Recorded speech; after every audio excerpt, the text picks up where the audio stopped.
Just want to welcome everyone here.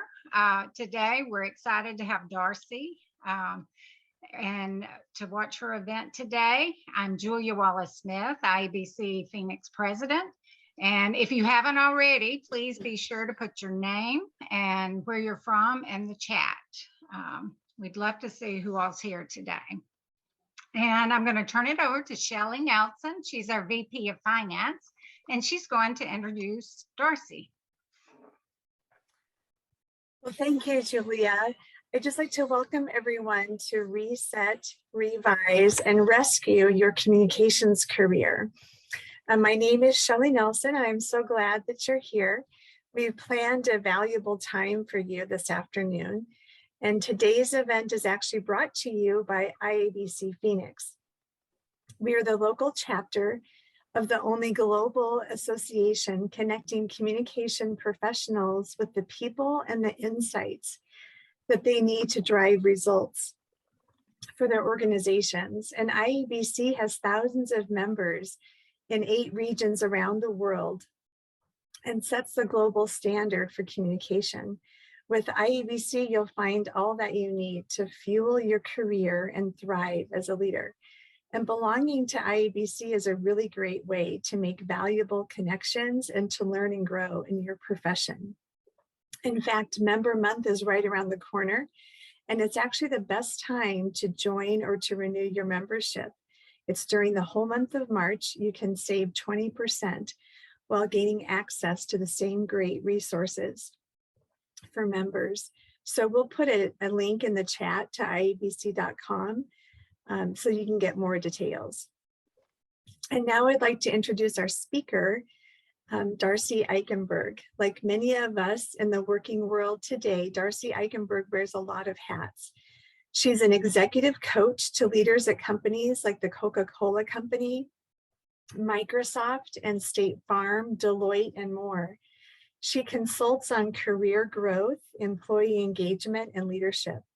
And Julie and I actually met Darcy at the IABC Connect to Comms conference in Denver this last fall, where she was a keynote speaker. So Darcy also blogs regularly on leadership and career issues online at redcaperevolution.com. You can join her free insider community and get weekly stories and strategies to help manage your career. And she's the author of Red Cape Rescue, Save Your Career Without Leaving Your Job. And so you want to be sure to download your free ebook online today. It's included with your registration, and we'll put a link in the chat. So Darcy's ideas have been shared on Forbes, the Atlanta Journal-Constitution, and CNN, among others. She also served as a principal and communication consulting business leader at the former Hewitt Associates, now part of Alight Solutions.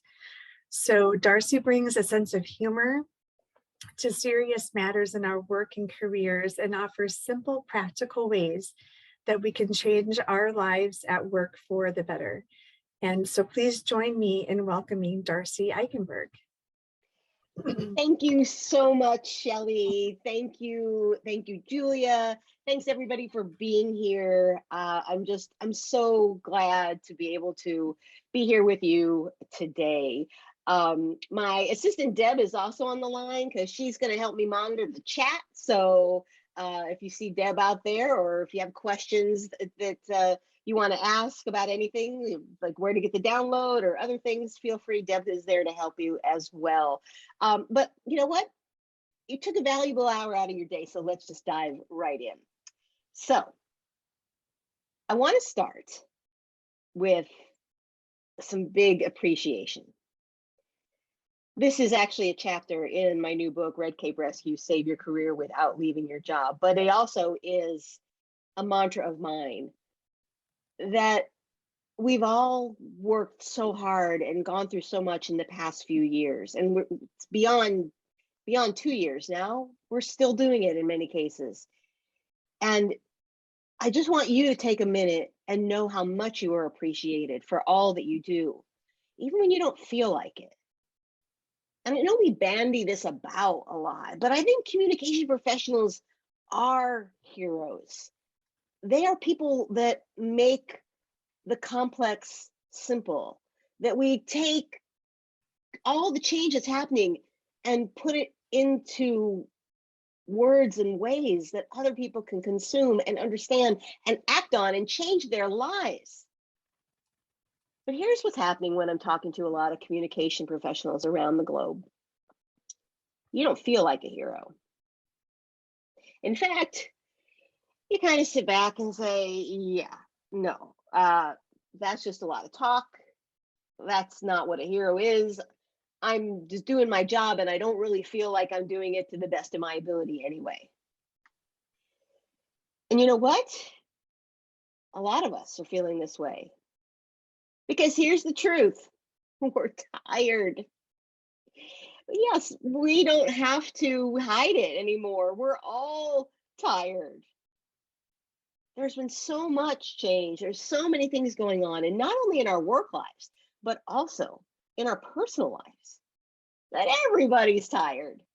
And there's kind of a culture right now of exhaustion or burnout or just feeling like, oh my gosh, when is this going to end? No, change never really ends. And so I'm really excited when people make an intentional choice to be someplace like this today, that we're here together, because that says you're not lost, that you're right here at the right time and the right place to get something that you need today. I can't predict what it's going to be. I'm going to do my best to share with you some different ideas and maybe stretch some assumptions and some things in your head a little bit about your career, about what you want from your life at work. But I believe that you are here at the perfect time, the right time. You're here at the right time to take advantage of resetting and reshaping your career, maybe the entire direction, maybe just a little angle on it. And it's also time for us to learn how we can take care of ourselves, how we can rescue our own careers and not wait for the world to change, or for our companies to change, or our bosses to change, or our industry to change. What can we do to change? And it's also time to remind ourselves that we are not virtual. Hello, I'm real. You're real. Just because we meet and connect in ways that put screens and miles between us doesn't mean we don't exist, doesn't mean we're not seen, doesn't mean we're not heard. You are very real. And I'm so glad that your real self came here today. So, Shelley mentioned this, or Julia mentioned this earlier, that as part of your registration today, we had arranged with IABC Phoenix to get you a download of the ebook copy of Red Cape Rescue, Save Your Career Without Leaving Your Job. But in addition to that, so if you haven't gotten it, go out to the link, copy the link.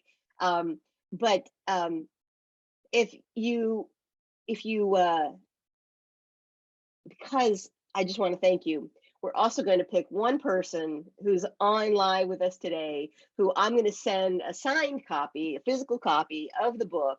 And so if you want to be in this drawing, my assistant Deb is on the line. Just put in the chat, I'm in, and then she's going to just track them all. And at the end of today, she's going to randomly pick one, and then we'll collect your email or your name and snail mail, whether you're in Canada or whether you're in Alexandria, all the different places. Okay, so I'm really proud of the book, and I'm so excited that you have it. It was endorsed by Dan Pink, Dory Clark, and I'm really grateful for all the reviews that are out there. So quick plug that if you've read it, I would love your review. They matter so much to help other people find good content like this. So back to you. What exactly, other than being tired, do you and me and Molly and Heather and Liz and everybody on this call need rescuing from? Well, here's what I'm observing. if we look at some of the data, this is actually some data from Gallup last year that talks about 7 in 10 employees were struggling or rather than thriving, struggling or suffering. But it was interesting. Jim Clifton, who is the CEO of Gallup, who's a longtime researcher. Many of you have probably taken Strengths Finders. Your companies may have worked with the Gallup organization. He pulled out in his letter with this research, the quote I have here, this problem's existed long before COVID-19. Gallup has discovered that negative emotions have been rising over the past decade. Wow. And then we had COVID. On top of that, here's an interesting study from McKinsey partnering with Lean In about women in the workplace. And we know from our communication careers, there are so many of us, there are so many women who have chosen or are growing communication careers. But the burnout, the feeling of exhaustion, the feeling of just not being able to get everything done continues to increase. And I'm watching for the latest data on this. We need a rescue from that. And here's a third data point, that last year, Arianna Huffington's Thrive Global, an organization that she built to be able to tackle employer burnout and sell products and services to companies to try to fix this issue, got a huge venture capital valuation. Now, those venture capitalists, you might know, they don't put their money someplace that they don't think is a problem that's out there to be solved. Yeah, more proof that we need a rescue. But you probably didn't need Gallup or McKinsey or Arianna Huffington or me to tell you that people are exhausted, that people are stressed, that people need a rescue in their careers, because you've seen it. And you've probably heard it in your role. You've probably heard people say, well, communication is the thing that rescues us. Communication is our salvation. We need that communication. And I hope that that's happening in your company, that you're getting the things that you need to do the work you want to. But here's some of the challenges that I'm seeing that in our communication careers, when we kind of have this halo effect about communication. Everybody expects that it's going to be communication that solves everything. But there are roadblocks that come into our careers. There are barriers. There are things like the intense focus on tools and tech. What's the new software? What's the new social media?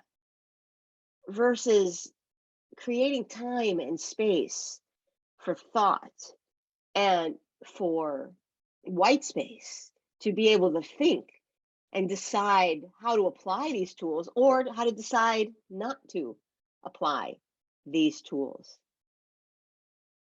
We get into a roadblock, a barrier in a communication career in a time when, and this is accelerating, on one hand, we hear there's too much communication.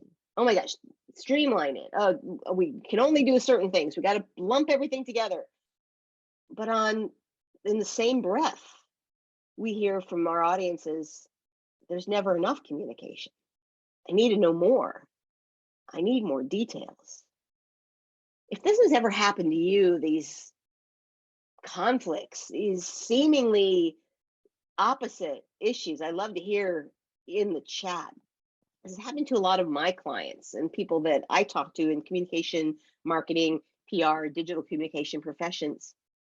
And the third roadblock that's getting in the way of us being able to rescue our careers or have our careers in communication the way we want it is we hear on the surface, we value what you do. You are so important. We couldn't do anything without communication. And then our projects, our desires for additional staff, for contractors, for raises for new roles? Oh, there's no budget for that. Oh, we can't do that. Do more with less. Doing more with less isn't an answer for any sustainable business. It also isn't an answer for any sustainable individual. These are reasons that we need a rescue. So yeah, there's a problem in the communication profession. And I worry that a lot of people are just throwing up their hands. Maybe they're saying, maybe I just need to leave this job or leave the profession and go start a little farm somewhere in Alberta. But I think that there are some things we can do next. We can do to take back control of our lives at work, of our careers. And it centers first around this concept that you have more control than you think you do. Now, you might be surprised to hear that. You might feel like, if anything, the last couple of years have taught us is that I have no control over anything. But that's a myth. And if there's nothing else you remember today, I want to challenge you to remember and know deep in your bones that you have control over three things. Three things, and only three things. Here they are. You control everything you think. Yes, you do. There are instinctual things that come into your brain, but you have a choice about how you shape them, how you use them. And we're going to talk a little bit about this and some of the ways that you can reset what you think. You get to control everything you say.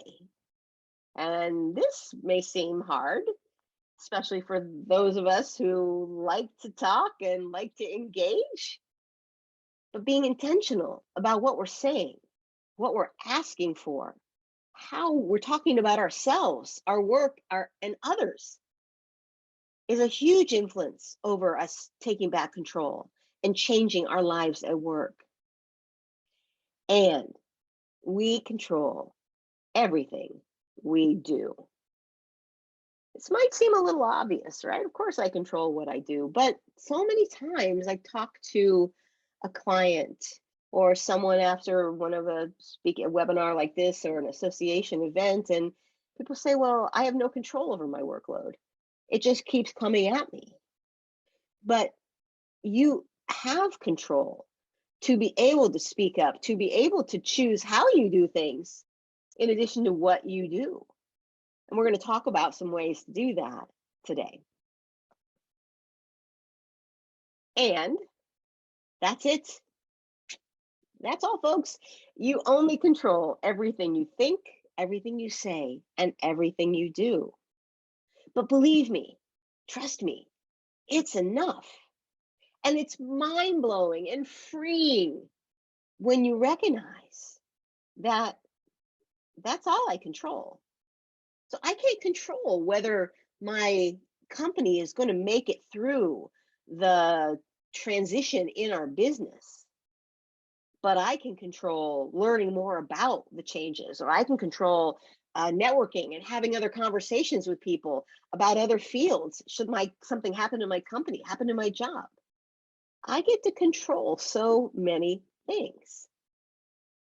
And so today, I want us to take back control. I want us to be in the place where we can start to rescue ourselves, where we can reset our own careers, where we don't have to wait for the world to change in order to change our lives at work.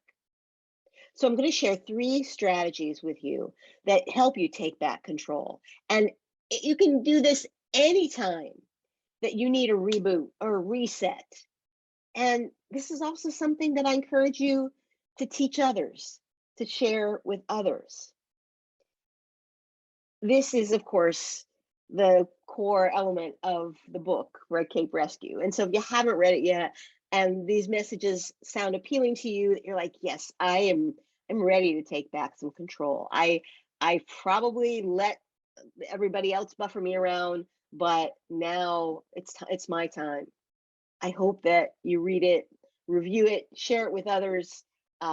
It's a great way just to be able to help more of us take control. And so as I share the 3 strategies that we're going to go through today, you've got chat. You've already started to say hi in the chat.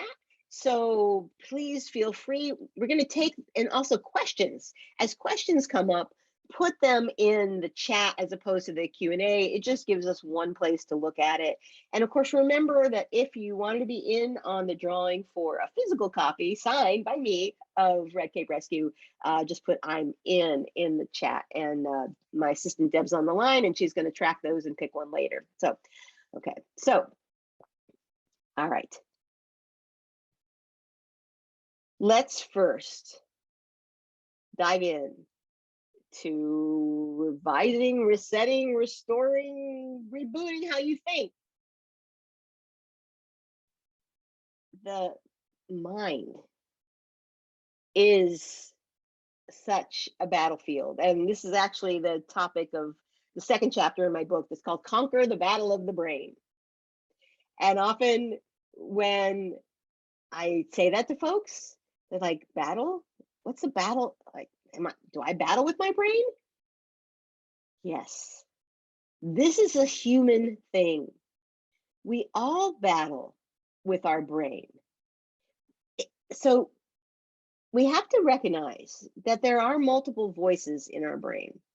There is an annoying voice in our brain that's always telling you, oh, can't do this, you're not good enough. Oh, hold on, don't offend him, don't make waves.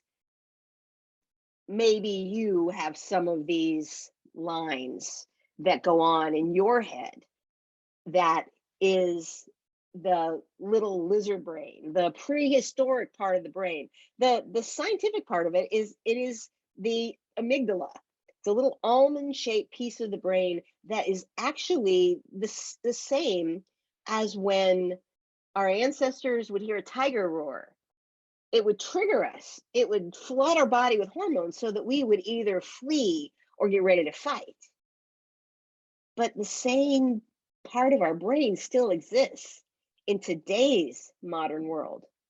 So when we hear our project manager roar, then we have the same emotion, the same feeling, but we don't need to run from him or like Liz was laughing at this. Liz, you just registered some courses, need to go back to school.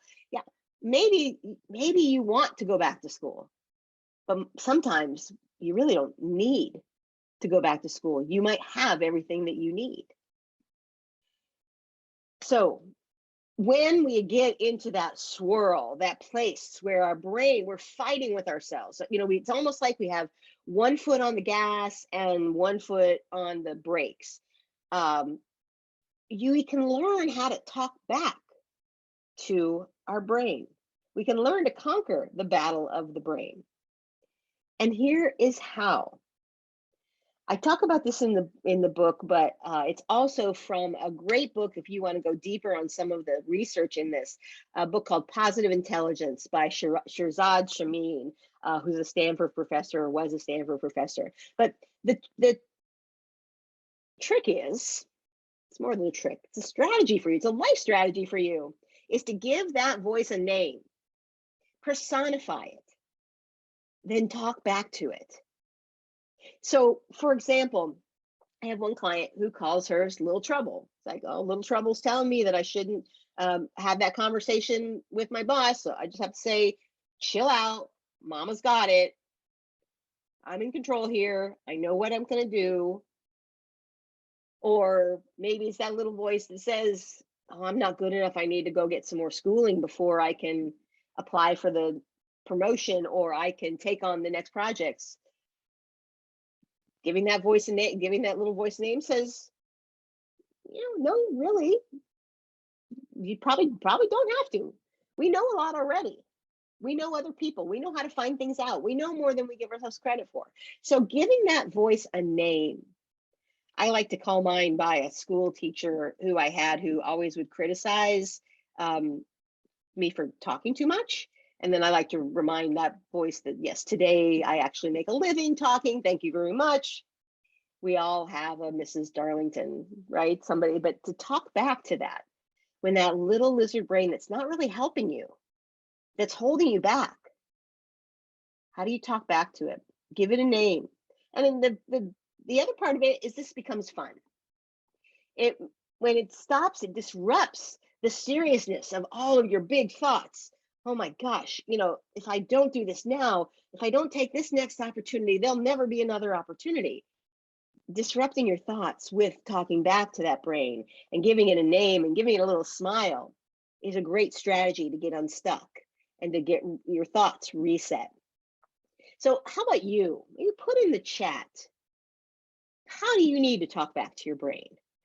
Or maybe there's something you need to say, a thought or a reel that keeps turning and turning in your head that you need to say, be quiet, don't do that, that's wrong, I'm better than that.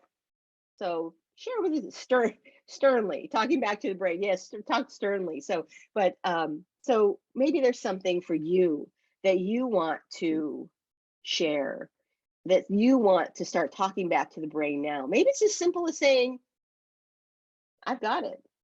I don't know exactly what the future is going to hold, but I'm in control. It's all going to be good. I'm still vital. That's great. Nothing polite, Kim says. Yes. Yeah. And you know what? Feel free to swear at that brain. Feel free to put her in her place, or put him in his place or them in their place if you personify it to that degree. Talk back to your brain. Give it a try. And I'd love to hear from you how it goes. So that's one way you can reset what you think. Now I want to talk about revising what you say.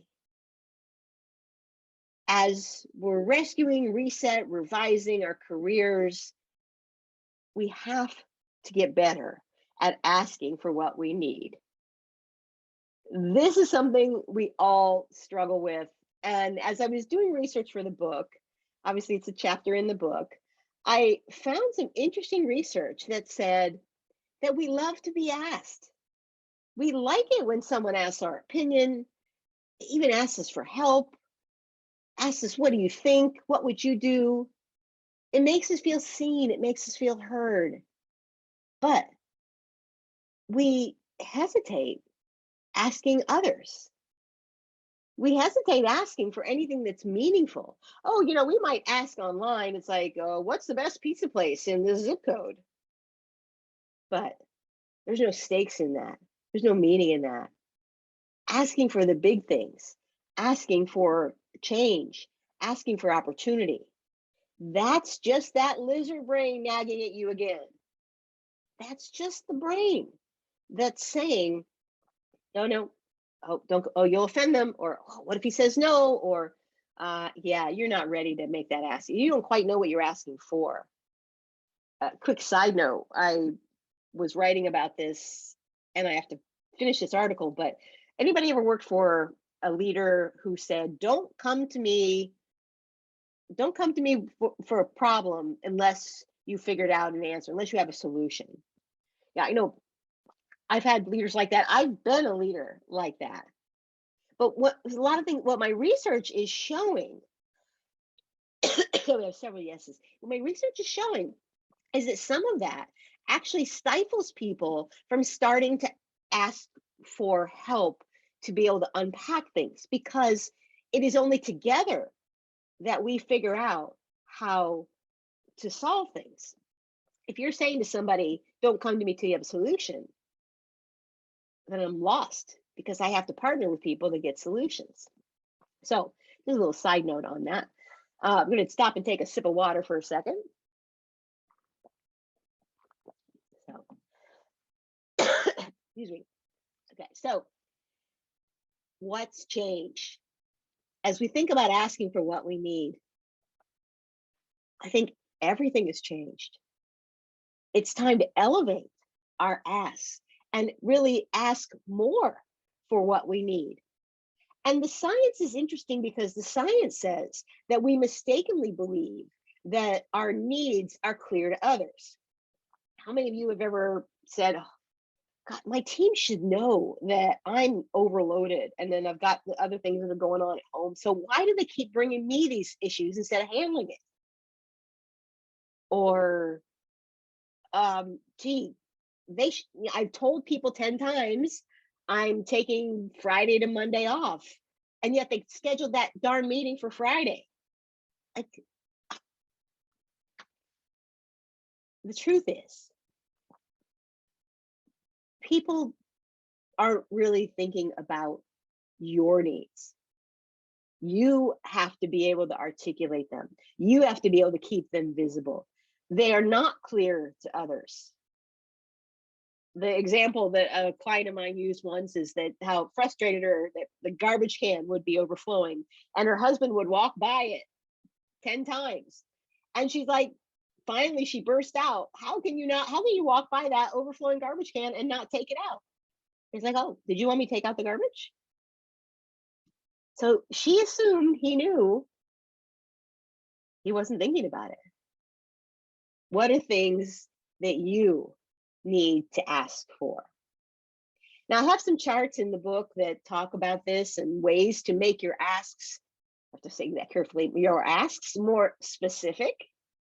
And when you ask for something that's more specific and targeted, you have more opportunity to get a yes or a positive answer or something that moves you forward.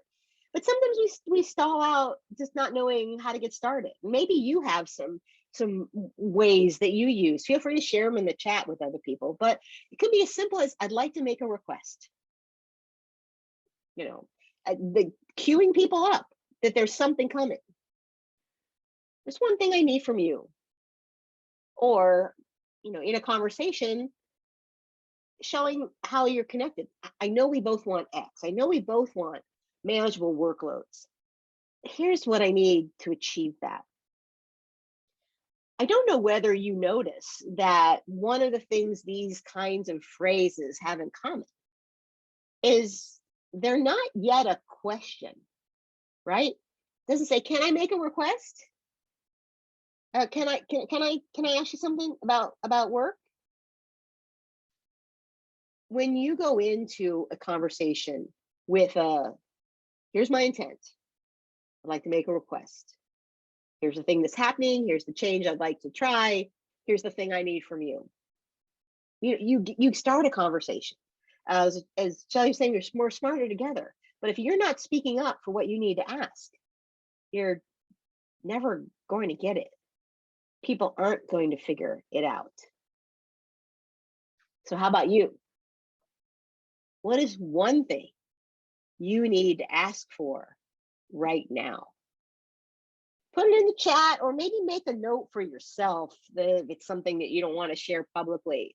But I bet that there is something, one little thing that is annoying, that is stressful, that is broken, that you can start making requests for. You can start asking for what you need right now. Yes, Krista says that as a woman leader, I'm working to avoid the tone of permission. I can make statements. Make sure if you're sharing in the chat, share to everyone, assuming you want to share to everyone. I hope that was what you were sharing to everyone. Ask for clarity in a relationship. Yes, clarity, being able, instead of just talking about the problem, how does it affect you? When you do this, here is what I'm interpreting. Is that what you intended? Or here, when you do this, this was the outcome. Was that what you wanted? Is that what you thought would happen? We can just take a little bit of time and take more control over our asks. And you can ask for those things right now. Feel free to pop any questions in the chat. I'm going to take a sip here.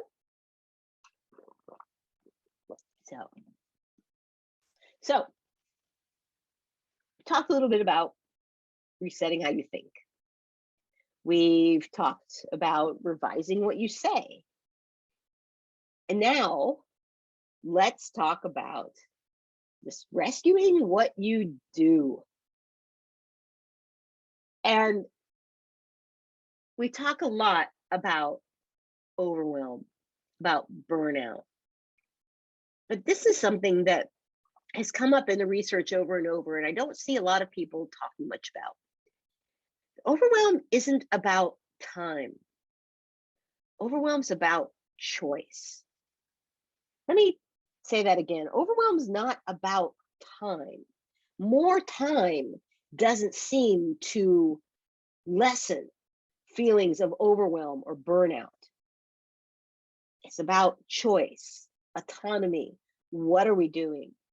Am I doing things that are in what I call your superpower space? So one of the strategies, there are lots of strategies that you can use to get a hold of this. If you've been feeling overwhelmed, burned out, overstressed, or you're just not showing up the way that you want to show up. And it's one of my favorite chapters in the book. It is called Drop Some Balls. And this is going to be a little scandalous for some of you who are like, I catch everything, I do everything, I hate to see anything undone, I'm a team player, I jump in wherever I'm needed. So let's talk about that. So you naturally are catching a lot of balls, right? You've got not only your work, but relationships with people, and then other work that doesn't quite seem like your work, but it's probably related. So you probably should be at that meeting anyway. And anybody ever have this happen? The balls just kind of keep coming. And there's a time when you can juggle a ton. But then think about it, another one gets thrown in and another one. This is what ends up happening. You're very capable, but there's probably one or two that when they bounce in, take you totally off your game, that make the others not as good, make you not feel as good or do as well on this. So Holly says she loved this chapter. It felt nice to say no and complete a few things I needed to do to feel better. Yeah, we're going to tell you how to do that. So this is where you can press the reset button, take a step back. Earlier we had the little video visual. It was like, times have changed. Yes, they are. Every time of change gives us an opportunity to have a reset. Now, what are the things where maybe we need to think about dropping some balls? This is just a starter list. It may not just be a project or a particular piece of work, but someone before mentioned getting clarity on a relationship. That may be a ball to drop. If you're spending a lot of time and energy working on a relationship and it's not going anywhere, is that something that it's time to drop? Is that something that a good conversation and then the choice to drop? But relationships, processes, systems. I'm seeing this happen so much where we put in different processes or systems in the fire drill that was March 2020, beginning of COVID. For most people, Canadians, West Coasters, I think you probably had a little earlier. But we put in a lot of systems and processes. Excuse me while I take a sip of water. Apologies for that. And what's happened is that now a lot of those have become institutionalized. A lot of those are, they've cemented into our habits. And we haven't lifted our head up and said, is the way we were doing things still the way we need to do things? These are balls you can drop. And I often find, if you've heard me speak before, if you've read the book, there are strategies to drop balls. And there's actually one way to drop balls that is just stopping something and not telling anybody.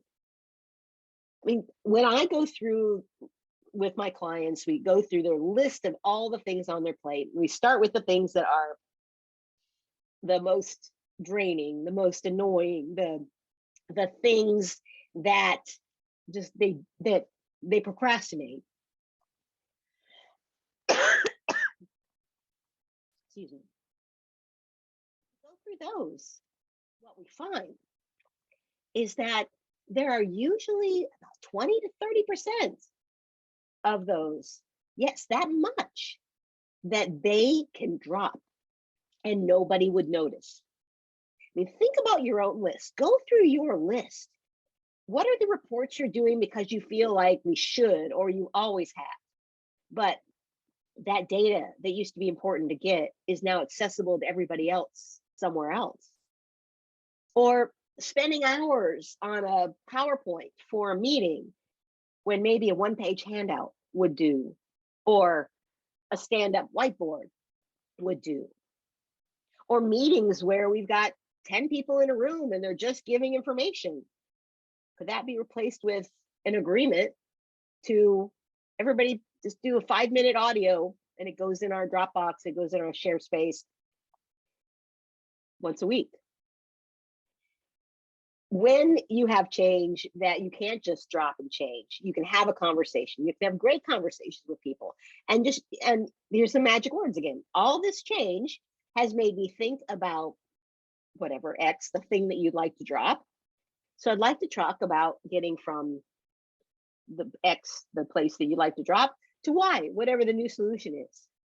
You can also position this as an experiment. I'd like to experiment with this for the next 3 months.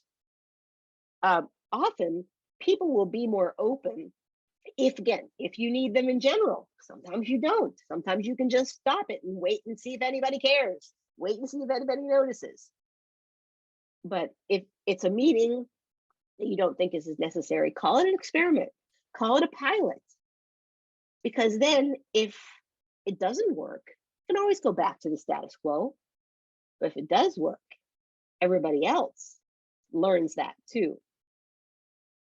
So for you, what is the one ball that you need to drop right now? What's the thing that's weighing on your mind? The thing that's not in your superpower space, the thing where you procrastinated or it just drags on you, and that you know you need to drop. You need to either drop it and see if anybody cares, see if anybody notices, or you need to propose an experiment about doing it differently, or there may be some other ways that you can change that ball so it doesn't weigh as much, doesn't hit you in the head and distract you from all of your good work. So put it in the chat. What's a ball that you want to drop right now? And as we get close to top of the hour, I'm just looking to see if there's questions. If you have questions about something that you would like to talk more about, or if you have a question about one of these concepts, I'm happy to answer them. So just pop it in the chat. I'm just taking a look at what's in there. So great. So I've got a question up. Holly has a thing to drop, updating the visual display in the lobby, even though we have no visitors. Wow. Yeah, duh, right? This is the kind of thing where, yeah, it sounds like, Holly, that was on your list of routine work in general, but now times have changed. So put one image up there, let it stay forever, and see if anybody cares. And I bet that, we think a lot of these things are little things. Oh, that just takes me a little while. But this, I specifically find communication professionals fall into this trap. Oh, well, I can organize the lunch, or I can go get the birthday card, or and it's just a little thing. But the truth is, all those little things add up. They add distractions. And they also send a message about your value. When you don't value your time and your expertise as a communication professional, other people won't value it either. When you are doing all of the internal housekeeping, or just grabbing all the balls to make it easier for the organization, what happens is you don't let your leaders see where there are gaps. You can't be a sponge. You can't soak it all up.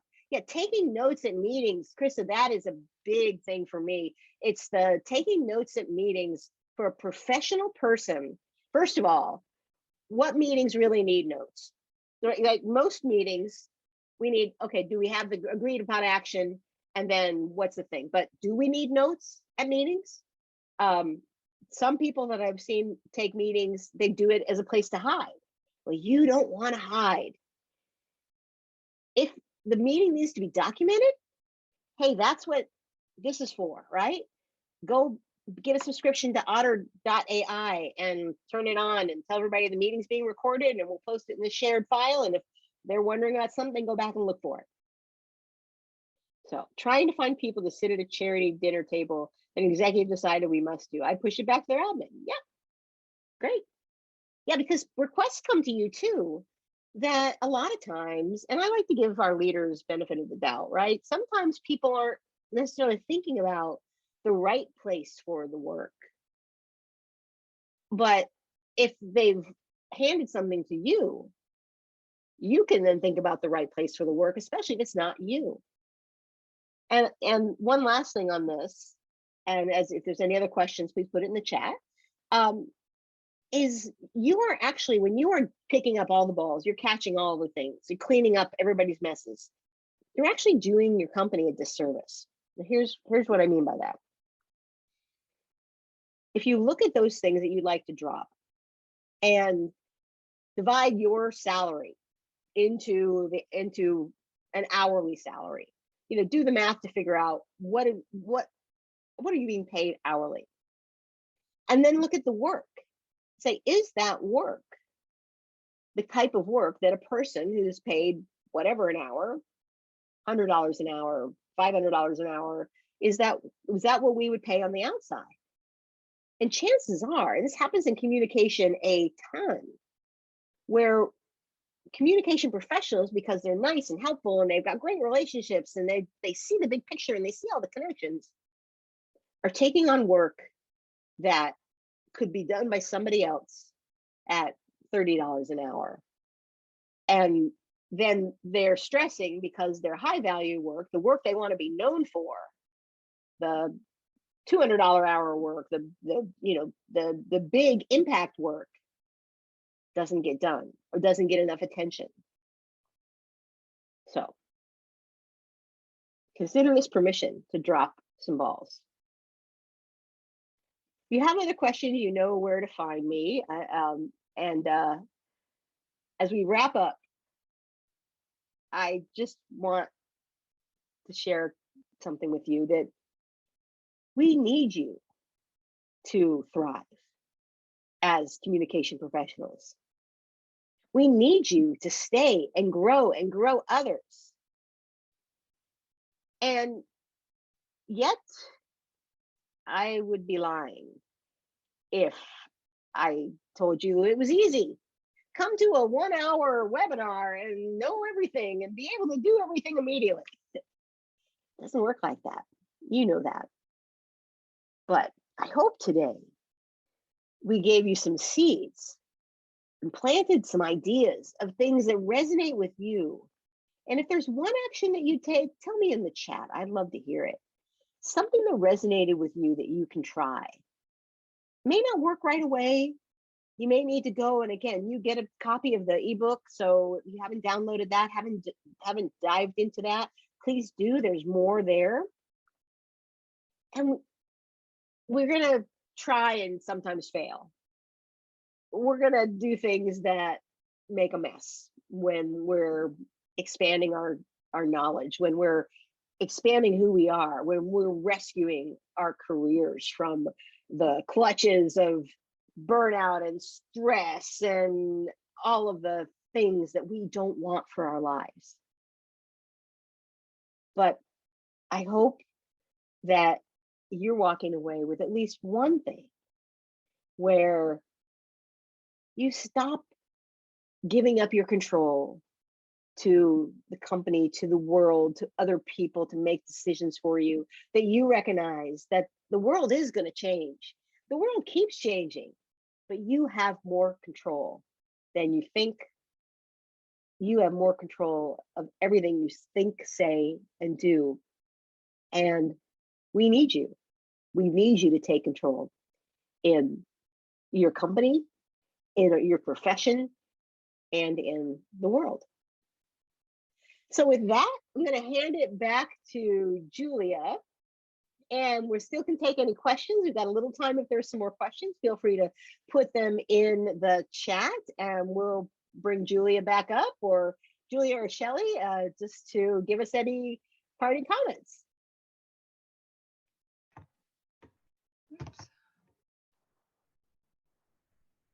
Thank you, Darcy. This is Julia.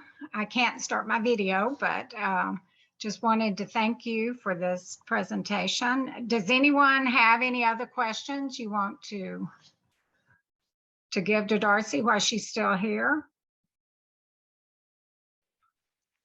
And as you think about them later, again, Deb's put my email address in there. And if you're part of my insider community, you'll get the little love notes that I send every week with different strategies and career ideas. And of course, I'm going to be at IABC World Conference. So I am teaching a variation on this talk in person with real people to be able to do the work. So we're going to be teaching this as a workshop. So if you're coming to World Conference, please definitely let me know.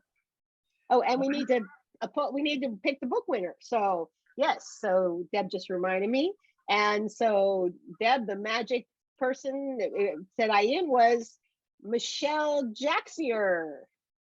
So Michelle, we're going to be in touch with you to send you a signed copy of my book. And thank you, as a thank you for being here live. And thanks everybody for being here live. Really appreciate it. Thank you.